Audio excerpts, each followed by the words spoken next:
అందరికీ నమస్కారం. ముఖ్యంగా ఈరోజు మహిళా రిజర్వేషన్లలో ఓబీసీ మహిళలకు ప్రత్యేకమైన సబ్ కోటా ఇవ్వాలనే ప్రధాన డిమాండ్‌తో మీ ముందుకు రావడం జరిగింది.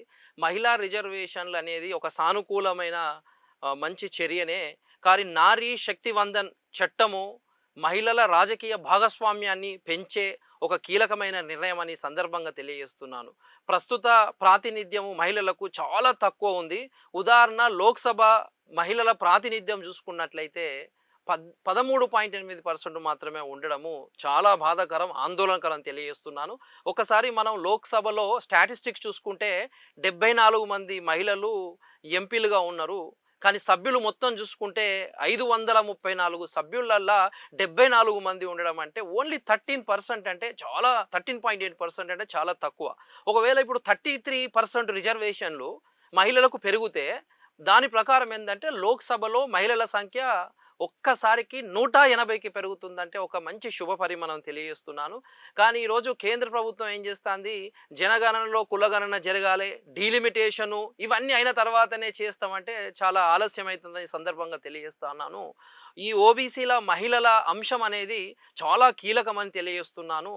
ఇది ఒక సామాజిక న్యాయం కోసమే ఈరోజు ఇది ఇంపార్టెంటు. కానీ ఓబీసీ మహిళలకు ఖచ్చితంగా ప్రత్యేక కోటా అనేది అవసరం ఉంటుంది. ఆర్థిక సామాజిక అసమానతలు ప్రధాన అడ్డంకిగా ఈ ఎస్పెషల్లీ ఓబీసీ మహిళలకు ఉంటుంది, వనరుల కొరత ఉంటుంది. సో అందుకే ఓబీసీ మహిళలు చాలా వెనుకబడి ఉన్నారు. సో రిజర్వేషన్లు ఉన్నా ఓబీసీ మహిళలకు అవకాశ లోపం చాలా ఉంటుంది. కాబట్టి పోటీకి అవసరమైన వనరులు కావచ్చు, ఆర్థిక వనరులు లేకపోవడం వల్ల రిజర్వేషన్లు కూడా ప్రయోజనం ఉండదు. సో రాజకీయ ధన ప్రాబల్యం అనేది ఈ స్పష్టంగా కనబడుతుంది. మహిళల్లో ఎవరైతే ఆర్థికంగా ఉన్నారో వాళ్ళకే అవకాశాలు వస్తాయి. కాబట్టి ఆస్తులు అధికంగా ఉన్నవారికే ఈ రాజకీయాల్లో అవకాశాలు ఎక్కువ వస్తాయి. కాబట్టి అందుకే నేనేమంటున్నా, ఖచ్చితంగా ఈ రిజర్వేషన్లో ఓబీసీ కోటా ఉండాలి. మహిళలకు ఒకవేళ ఓబీసీ కోటా లేకపోతే అసమానతలు పెరుగుతాయి. రిజర్వేషన్లు అనేటివి వర్ణ మహిళలకే మొత్తం పరిమితమయ్యే ఒక ప్రమాదం పొంచి ఉందని సందర్భంగా తెలియజేస్తున్నాను. అందుకే విధానపరమైన స్పష్టతతోనే ఈ పార్టీలు కానీ ఇవన్నీ టికెట్లు కేటాయించి న్యాయం జరగాలి. సమగ్ర మహిళా సాధికారత జరగాలి అంటే ఖచ్చితంగా అన్ని వర్గాలకు సమాన అవకాశాలు కల్పించడమే అసలైన సాధికారత అని ఈ సందర్భంగా తెలియజేస్తున్నాను. ఈ యొక్క రాజకీయ వ్యవస్థలో సమాన ప్రాతినిధ్యము అంటే ప్రజాస్వామ్యానికి ఒక మూలం అన్నట్టు. అన్ని వర్గాల మహిళలకు ప్రాతినిధ్యం పొందుతనే ప్రజాస్వామ్యం బలపడ్డట్టు. ఈ సామాజిక న్యాయం లేకుండా రిజర్వేషన్లు అసంపూర్ణమని సందర్భంగా తెలియజేస్తున్నాను.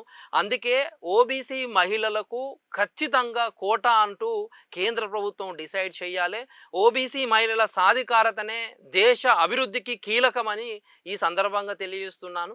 వెనుకబడిన వర్గాల మహిళలు ఎదిగినప్పుడు మాత్రమే సమాజం సమతుల్యంగా అభివృద్ధి చెందుతుందని ఈ సందర్భంగా తెలియజేస్తున్నాను. ఈ సందర్భంగా బీసీ మహిళలకు, ఓబీసీ మహిళలకు ప్రత్యేక కోటా కల్పించడమే నిజమైన సమానత్వము, నిజమైన సామాజిక న్యాయము, నిజమైన ప్రజాస్వామ్యం అని సందర్భంగా తెలియజేస్తున్నాను. థ్యాంక్ యూ అండి.